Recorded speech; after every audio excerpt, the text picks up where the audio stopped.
আপনারা যদি ঝাল পছন্দ করেন তাহলে এই গরুর চাপ ভুনাটা খাওয়ার জন্য আপনাদেরকে আমন্ত্রণ। আমরা খেয়ে অবস্থা খারাপ হয়ে গেছিল। আমরা প্রথমে গিয়ে একটু সেলফি নেওয়ার চেষ্টা করলাম। এরপরে যখন অর্ডার দিলাম তখন দেখলাম যে কিছু পার্সেল যাচ্ছে।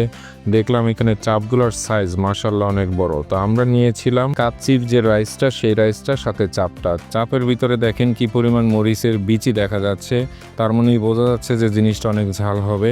প্রথমে আমি একটু হাত দিয়ে ভেঙে শুধু খাওয়ার চেষ্টা করলাম যে উইদাউট রাইস দিয়ে, কিন্তু আসলে সেটা খাওয়ার পরিস্থিতি নাই এবং খুব সফটি এই মাংসটা আমার কাছে খুব ভাল লাগছে এবং আমার মুখে দেওয়ার পর একটা ঝালের বাড়ি আমার শরীরের ভিতরে গেছে। এরপরে যখন রাইস দিয়ে খাওয়া শুরু করলাম তা আমার কাছে ভাল লাগছে, কিন্তু আমার মুখের আশেপাশে সব জায়গায় ঝালে ঝালারান্ন হয়ে যাচ্ছিল। খুব খারাপ অবস্থা হচ্ছিল। মুখ ধুয়ে আসার পরও খুব খারাপ লাগতেছিল। এদিকে কোক খাচ্ছি, পানি খাচ্ছি, আর আমাদের সাদি সাহেব খুবই খারাপ অবস্থা হয়ে গেছে, সে ঝালে দাঁড়ায় গেছে। আমাদের শুভ সাহেবেরও খুব খারাপ অবস্থা। আপনারা যদি খেতে চান তাহলে এই মুক্তা বিরিয়ানিতে চলে আসতে পারবেন। আপনাদের সুবিধার্থে আমি প্রাইস লিস্টটা দিয়ে দিলাম। এখানে টিপটপ পরিবেশ, মোটামুটি ছোটোখাটোর ভিতরে ওদের পুরানটা থেকে নতুনটাতে ওরা শিফট করেছে। মুক্তা বিরিয়ানি তিলবাপাড়াতে অবস্থিত, আসলেই পেয়ে যাবেন আপনারা। তো আজকে এই পর্যন্তই, ভালো থাকবেন।